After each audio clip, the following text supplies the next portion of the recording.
अस्सलाम वालेकुम दोस्तों ड्रामा सीरियल जानिसार की अगली किस्त में एक बहुत बड़ा ट्विस्ट आने वाला है। एक तो दुआ के सामने ये हकीकत आ गई कि सरफराज ही फ़िज़ा का शौहर है और इस बात को वो हज़म नहीं कर पा रही कि इस शख्स ने उसे इतना बड़ा धोखा दिया, वही उसकी बहन का शौहर निकला। अगर ये बात सबके सामने आ गई तो उसकी बहन का घर ख़राब हो सकता है, लेकिन उसकी वजह से उसकी बहन ने जो ज़्यादतें, जो मुश्किलात बर्दाश्त की है, दुआ को कुछ समझ नहीं आ रही कि वो क्या करे, किसको बताए। वो तो इतना ना कर सकी कि नौशरवां को सच बता देती। अगर उसे सब कुछ बता देती तो शायद मामला इस हद तक ना बिगड़ता कि सरफराज जो ऑफिस में बैठा अपने कोलीग से बात कर रहा है कि बस मुझे इस बॉस की बीवी तक पहुंचना है, उसका पता लगवाना है, कौन है, कैसी है। ये जो अमीर लोग होते हैं ना, गधे होते हैं। ये ना टैक्सी से बचने के लिए अपना सब कुछ अपनी बीवियों के नाम कर देते हैं। अब अगर बीवी मेरे पास होगी तो सब कुछ मेरे हाथ में होगा।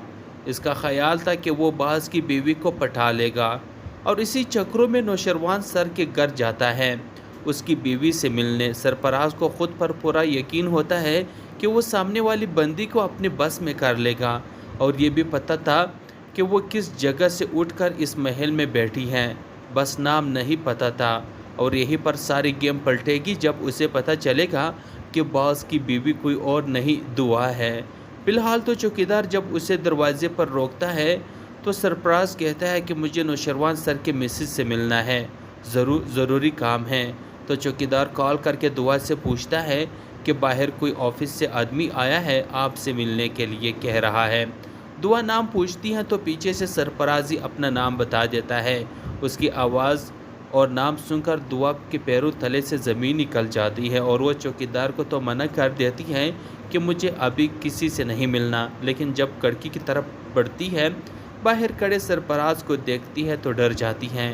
ये घर तक कैसे आ गया, कहीं उसे मेरे बारे में तो पता नहीं चल गया। हालांकि डरना तो उससे नहीं बल्कि सरफराज को चाहिए। उसे तो पूरी आंखों में आंखें डालकर सरफराज के सामने आनी चाहिए, उससे बात करे, क्योंकि बर्बाद तो उसने किया था।